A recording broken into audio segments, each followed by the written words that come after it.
Selamat pagi pemirsa, Presisi Pagi kembali hadir untuk Anda, edisi Selasa 15 Juli 2025. Selama 1 jam ke depan kami telah menyiapkan sejumlah informasi terkini. Bersama saya, Bribtu Zulhami Abdi. Kita lihat dulu 3 berita utama pagi ini.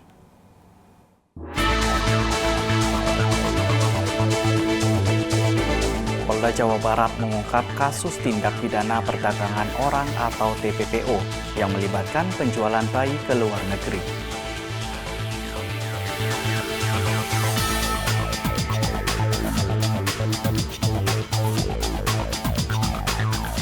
Polda Kepulauan Riau menggelar apel gelar pasukan dalam rangka pelaksanaan Operasi Patuh Seliki tahun 2025 yang berlangsung di lapangan apel Bayangkara Polda Kepri.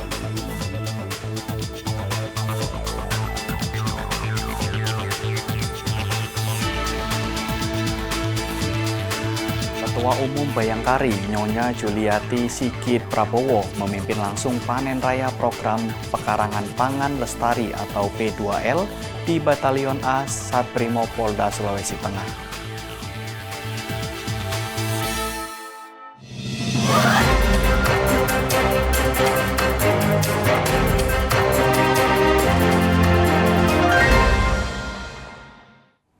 Di informasi pertama pemirsa, Polda Jawa Barat mengungkap kasus tindak pidana perdagangan orang atau TPPO yang melibatkan penjualan bayi ke luar negeri. Sebanyak 12 orang perempuan ditangkap dalam pengungkapan kasus yang diduga terkait jaringan internasional ini. Sebuah minibus putih tiba di halaman gedung di Treskrimum Polda Jawa Barat Senin malam 14 Juli 2025 sekitar pukul 19.30 waktu Indonesia Barat. Di dalamnya 12 orang perempuan diturunkan satu persatu oleh petugas dengan pengawalan ketat. Mereka adalah para tersangka penjual bayi jaringan internasional. Dari tangan para pelaku, polisi menyelamatkan 6 balita yang diduga akan dikirim ke Singapura. Mereka diamankan dari lokasi berbeda. Kita mengamankan 12 tersangka yang dimana berinisial SH atau LSH dan kawan-kawan. Jadi dari para tersangka ini kita berhasil mengamankan bayi 5 orang di Pontianak yang rencananya akan dikirimkan ke Singapura dan sudah dilengkapi dengan dokumen-dokumen. Kemudian 1 orang bayi juga kita amankan dari Tangerang beberapa hari lalu. Dan saat ini kita masih pengembangan terkait dengan bayi-bayi yang ada di Singapura. Nanti kita akan bekerjasama dengan Interpol untuk melakukan pemeriksaan terhadap bayi-bayi yang sudah dikirim ke Singapura. Kebanyakan berasal dari daerah Jawa Barat. Kasus ini berawal dari laporan salah satu orang tua di mana ada penculikan anak, kemudian kita kembangkan. Kita kembangkan dari keterangan tersangka yang ada di Singapura sudah 24 bayi. Yang kita kembangkan, jadi di Tangerang kita dapatkan 1 dan 5 kita dapatkan di Pontianak. Kita masih pengembangan keberadaan bayi-bayi yang lain. Untuk bayi masih belum berusia setahun, jadi mereka masih berusia 2-3 bulan karena itu masih baru dalam masa perawatan sebelum mereka dikirim ke Singapura. Ada penampungannya di Pontianak. Menurut keterangan para tersangka di sana diadopsi di Singapura. Ada yang orang tuanya menjual sejak dalam kandungan sehingga sudah dipesan, kemudian dibiayai persalinannya, kemudian anaknya diambil oleh para pelaku. Harganya kisaran dari ibu kandungnya antara 11 sampai dengan 16 juta. Kejahatan perdagangan bayi ini dilakukan secara terencana dan terstruktur. Para pelaku menjalankan perannya masing-masing sejak jauh hari, bahkan sejak bayi masih di dalam kandungan. Para tersangka yang kita dapatkan ini, mereka mempunyai peran-peran yang berbeda-beda. Yang pertama sebagai perekrut awal, ya sebagai perawat ketika masih bayi maupun juga transaksinya bahkan sampai sebelum lahir yaitu dalam kandungan, ya. Kemudian ada penampungnya dan juga ada pembuat surat-suratnya dan juga pengirim. Yang rencananya pengiriman ini dikirimkan ke Singapura, ya, negara tetangga kita. Dan kita juga tidak hanya menangkap dari tersangka-tersangka ini saja, tetapi juga barang bukti, ya, berupa surat-surat identitas, bahkan paspor serta kepemilikan identitas dari si korban ini. Polda Jawa Barat masih melakukan pengembangan pada kasus ini. Mereka juga akan bekerja sama dengan Interpol dalam mengungkap jaringan yang sudah beroperasi secara internasional. Pengungkapan ini merupakan komitmen Polda Jawa Barat untuk menindak tegas tindak pidana perdagangan orang, terutama yang menyasar korban anak di bawah umur.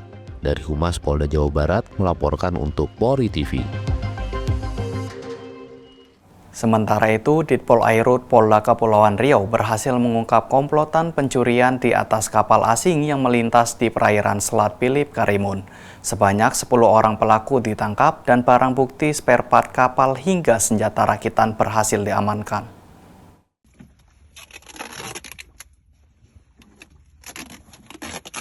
Ditpol Airut Polda Riau berhasil meringkus komplotan pencuri di atas kapal asing yang melintas di perairan Selat Philip, Karimun. 10 orang pelaku ditangkap dan sejumlah barang bukti diamankan. Konferensi pers pengungkapan kasus ini digelar Senin siang 14 Juli 2025 di Mako Ditpol Airut Sekupang, Batam.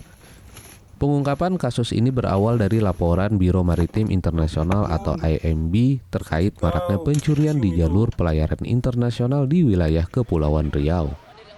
Tim Subdit Gakum Ditpol Airut langsung bergerak cepat. Mereka lalu berhasil mengamankan sebuah speedboat mencurigakan di perairan Batu Cula pada 8 Juli 2025. Di dalamnya terdapat 8 orang pelaku yang memiliki peran berbeda-beda dalam aksi tersebut. Dari penangkapan tersebut, petugas menyita 1 buah speedboat, 20 spare part kapal, 4 handphone, serta berbagai peralatan lainnya seperti tang, obeng, pisau, dan senjata rakitan. Pengembangan kasus mengarahkan polisi pada 3 orang lainnya yang bertindak sebagai penampung dan pengirim barang ke Jakarta melalui Batam. Di gudang mereka, petugas menemukan 5 dus spare part kapal, 4 paket narkotika, serta 2 senjata api rakitan. 2 pelaku lainnya dengan inisial J dan O saat ini masih dalam pengejaran. Mereka telah ditetapkan masuk daftar pencarian orang oleh Ditpol Airut Polda Kepulauan Riau. Kelompok ini memapping atau melihat korbannya itu dari aplikasi. Kemudian pada saat mereka melewati jalur perairan di wilayah Nipah itu, kapal asing ini akan menurunkan kecepatannya di antara 5 knot. Kemudian mereka dengan menggunakan kapal kayu itu mereka mendekat. Kemudian mereka menaikkan galah, mereka mencantolkan talinya di kapal, baru kemudian mereka naik ke atas kapal. Kemudian mereka mengambil barang-barang berupa spare part ini yang mereka gunakan. Baru kemudian mereka turun ke kapal. Berdasarkan keterangan mereka melakukan itu mulai dari 2017. Targetnya adalah kapal-kapal yang melewat di wilayah di Nipah. Sekali aksi mereka mendapatkan paling sedikit di antara 40 sampai 50 juta. Paling besar 100 bahkan bisa 100 juta. Masih ada 3 kelompok lain yang melakukan kegiatan pencurian di atas kapal ini. Ini sedang kita lakukan pengejaran. Untuk memperkuat pengawasan laut, Polda Kepulauan Riau akan menjalin kerjasama dan pertukaran informasi dengan otoritas keamanan Singapura. Hal ini mengingat lokasi kejahatan berada di Selat Malaka yang ramai dilalui kapal asing. Pengungkapan ini menjadi bukti komitmen Polda Kepulauan Riau dalam menjaga keamanan wilayah perairan dan memberantas kejahatan laut yang mengancam stabilitas pelayaran nasional dan internasional. Dari Humas Polda Kepulauan Riau melaporkan untuk Polri TV.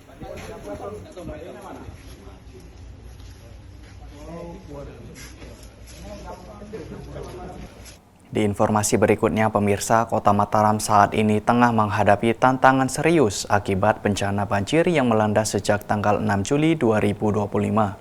Menanggapi kondisi darurat ini, Kepolisian Daerah Nusa Tenggara Barat dengan sigap menggelar Operasi Amanusa 2 Kodia Rinjani 2025 yang terfokus pada penanganan dampak banjir di wilayah Kota Mataram. Operasi ini dijadwalkan berlangsung selama 10 hari, mulai dari tanggal 8 Juli hingga 18 Juli 2025. Kota Mataram saat ini sedang menghadapi bencana banjir yang terjadi tanggal 6 Juli 2025. Menanggapi kondisi ini, Kepolisian Daerah Nusa Tenggara Barat menggelar Operasi Aman Nusa 2 Kodiarinjani 2025 yang dijadwalkan berjalan selama 10 hari sejak tanggal 8 Juli hingga 18 Juli 2025.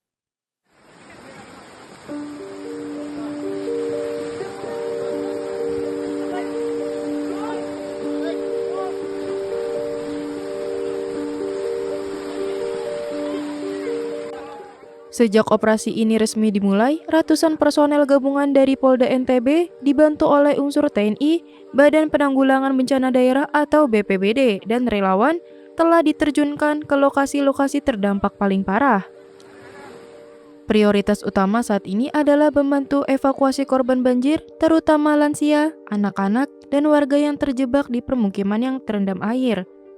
Dengan perahu karet dan peralatan evakuasi lainnya, tim bergerak cepat memastikan keselamatan warga. Selain evakuasi, tim juga aktif dalam upaya pembersihan lingkungan pasca banjir. Lumpur, sampah, dan sisa-sisa material yang terbawa arus banjir mulai dibersihkan dari jalan-jalan dan rumah-rumah warga. Kegiatan bersih-bersih ini tidak hanya melibatkan aparat, tetapi juga partisipasi aktif dari masyarakat setempat yang bahu-membahu mengembalikan kondisi lingkungan mereka. Alat berat juga dikerahkan di beberapa titik untuk mempercepat proses pembersihan. Dampak psikologis akibat bencana seringkali luput dari perhatian. Oleh karena itu, dalam operasi Aman Nusa ini, Polda NTB juga memberikan perhatian khusus pada aspek trauma healing bagi para korban banjir. Tim psikolog dan relawan disiapkan untuk berinteraksi dengan warga, khususnya anak-anak, melalui berbagai kegiatan yang dapat membantu mereka mengatasi kecemasan dan trauma pasca bencana. Pendekatan humanis ini diharapkan dapat mempercepat pemulihan mental masyarakat.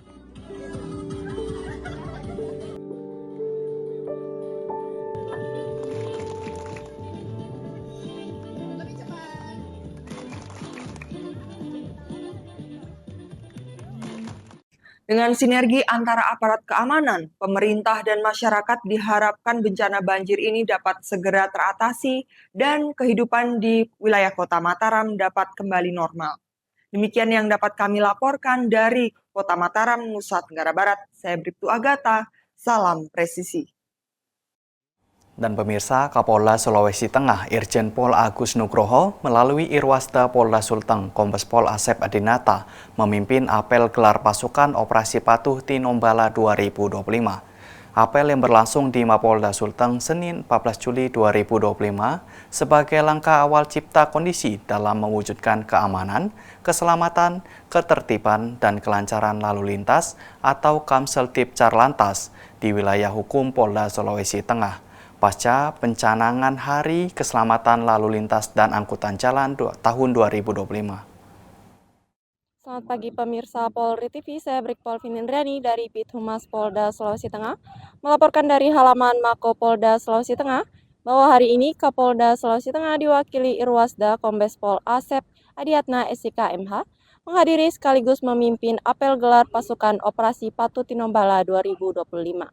Dalam rangka cipta kondisi mewujudkan Kamseltib Carlantas pasca pencanangan Hari Keselamatan Lalu Lintas dan Angkutan Jalan tahun 2025 di wilayah hukum Polda Sulawesi Tengah. Operasi Patuh Tinombala akan berlangsung selama 14 hari ke depan, terhitung mulai tanggal 14 hingga 27 Juli 2025. Berikut laporan selengkapnya.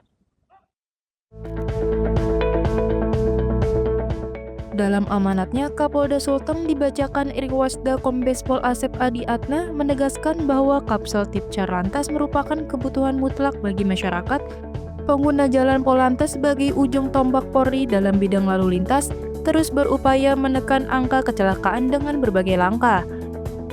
Selain kampanye keselamatan dan penegakan hukum, Polri juga memperkuat pengawasan di titik rawan kecelakaan.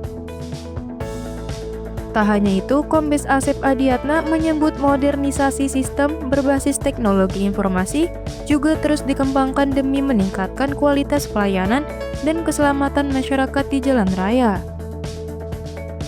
Irwasda menerangkan operasi Patuh Tinombala dilaksanakan selama 14 hari mulai 14 hingga 27 Juli 2025 dan melibatkan total 729 personel. Dari jumlah itu 178 personel berasal dari Polda Sulteng dan 551 dari Polresta jajaran. Irwasda Polda Sulteng menegaskan 4 tujuan utama dari operasi ini. Pertama, meningkatkan disiplin masyarakat dalam berlalu lintas. Kedua, meminimalisir pelanggaran dan kecelakaan. Ketiga, menurunkan angka fatalitas korban kecelakaan. Dan keempat, meningkatkan kepercayaan masyarakat terhadap Polri melalui pembentukan opini positif tentang tertib berlalu lintas di Sulawesi Tengah. Adapun tema operasi kali ini adalah tertib berlalu lintas demi terwujudnya Indonesia Emas. 7 sasaran prioritas yang menjadi perhatian antara lain pengendara yang bermain ponsel saat berkendara, pengemudi di bawah umur. Selanjutnya, berboncengan lebih dari 1 orang, tidak menggunakan helm SMI atau sabuk pengaman, pengemudi dalam pengaruh alkohol, melawan arus, serta melebihi batas kecepatan. Irwasda juga memberikan beberapa penekanan bagi seluruh personel yang terlibat, di antaranya melaksanakan operasi dengan penuh keikhlasan, melakukan deteksi dini terhadap potensi kerawanan, mengintensifkan patroli di titik rawan, serta menindak pelanggaran melalui etle dan teguran. Selain itu, edukasi kepada masyarakat juga menjadi prioritas untuk menekan angka pelanggaran dan kecelakaan. Dari halaman Mako Polda Sulawesi Tengah, saya Brigpol Finindrani melaporkan untuk Polri TV. Pemirsa, tetaplah bersama kami, Presisi Pagi akan segera kembali.